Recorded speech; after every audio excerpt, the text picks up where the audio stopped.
what else would be of interest to you guys? We had probably about 50 to 60 of North Park students helping in some capacity, everything from helping us set up Friday to being there at 7 o'clock Saturday morning, helping us with setup to take down monitoring seminars, shepherding speakers. It was a great networking opportunity for them as well. For many of our students, whether it was youth ministry or non-youth ministry students, they were able to make connections when it came to internships with nonprofits, with church ministries, with camps, etc. So, all in all, we walked away very, very pleased with it. So, thank you. Thank you. Does anyone have any questions about Reload or that's it? Thank you for those of you who came and helped out with the dance, either if it was selling tickets beforehand or Sarah and Eric, especially at the dance, were very helpful. Yeah, it was, I mean, maybe this is something that we can kind of talk about in the future before our next dance, but it was a little bit,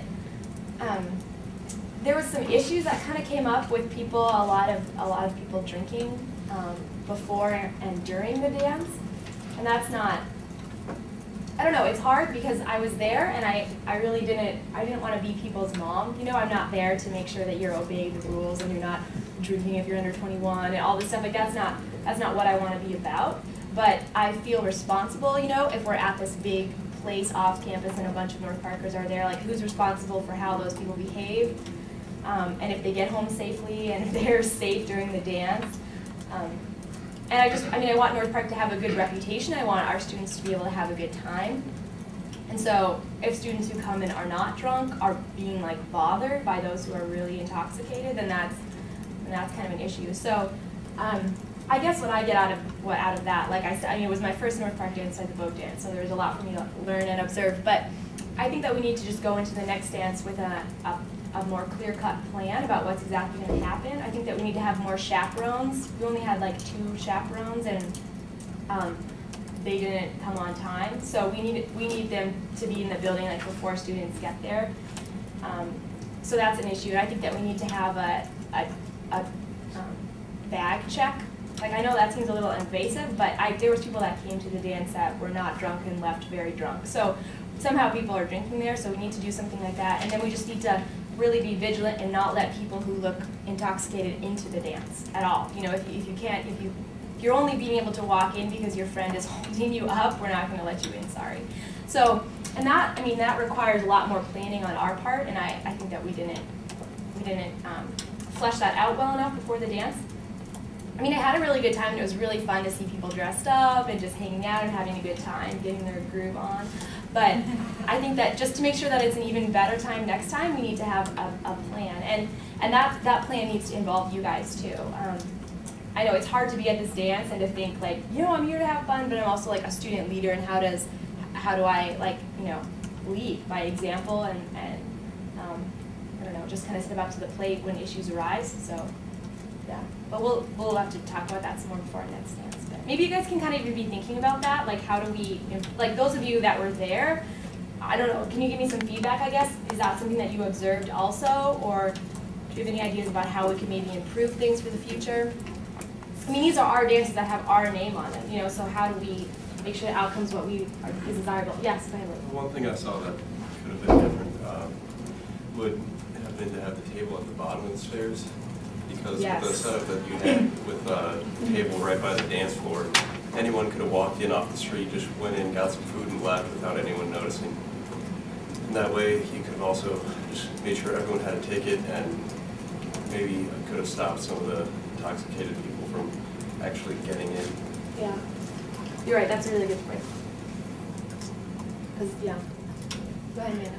I know in the past we've gone to a lot of really nice venues and then been asked to not come back again as North Park. Is that correctly? And it seems like we talk about it kind of for a little while after the dance about how, oh no, we can't go back there, it was really inappropriate, but then nothing comes of it. And I know, like, the group I was with, we tried not to use the bathroom because people had vomited everywhere in both the men's and the women's bathrooms. And, like, the dance floor was not that nice towards the end of the night. And just that, I don't think that is how we want to leave our impression of our school on venues and people that come in contact with us there. So I definitely would encourage people to think about ways to prevent that from happening at dances in the future, because I know I got harassed at the dance by an intoxicated person, and that's just not why you go to a dance. Like, you don't go for that, you go to have fun, you go to dance with your friends. So, yeah, we should think about it. Yeah. We had mentioned before when we were talking about where to hold the dance, about doing a dance on North Park campus, out on like the green space or something. Yeah. So that and I've actually talked to people about that, and they were all pretty enthused about it. They thought it would be a great idea. And in my mind, I think that would cut down on people trying to drink, knowing that they're going to be on campus, which is a dry campus. So something to just think about further. Go ahead, Tyler. I just have a question for Leah. I was wondering if anything was coming out of the dean's office concerning this, because this is just kind of repulsive. My initial reaction is that there might not be any dances next year, because this is the second time, most recently, that we've had just a ridiculous amount of people who were intoxicated, and I can't be at every single dance. I was at homecoming, and I mean, I see the reaction of students when I'm there and constantly trying to police the crowd. I had tons of people give me choice words when I was searching purses and coat pockets and things like that. But I mean, I can't do that every single time. And I think that the mentality of the students is what needs to change. It's not even so much as to where we actually hold the dance, because I've been at campus events where I've had to tell people to leave. So it really is something that the students have to address, and they have to start acting. If you want to be called adults, you have to acting like adults, and representing a Christian university is something that we really want everyone to do, but we can't push that. And if we can't change people's attitudes and how they're going to present themselves, then we're going to have to change something else. And that might just be eliminating a certain aspect of your social life. Maybe it's reevaluating, like, instead of having dances, which might not promote drinking, but, you know, it's kind of an atmosphere where maybe that seems to go hand in hand more. But if we decided to host, like, concerts or something, like, you know, if we just decided to try to push, you know, maybe for this next year, or not push, but steer social events in a different direction, like what's another big campus-wide type of event that could appeal to a lot of people? You know, I mean, if you're having a big concert in Anderson Chapel, I'm really hoping people are not going to come intoxicated, you know. But I just feel like that's less of an environment where that might happen. So maybe it's kind of evaluating that. I mean, this is something that you guys can talk with your friends about, and I'd really encourage you to kind of just be like, hey, like, you know, you came drunk to the dance, why did you come drunk to the dance? Or, you know, what did you think about people, like, you know, like, how do you think that we could change that? Or, not even in, like, not that we need to judge people or anything at all.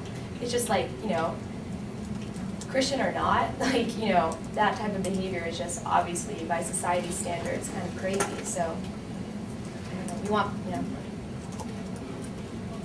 Lucas, you were there. How did you think that it went? I had a great time.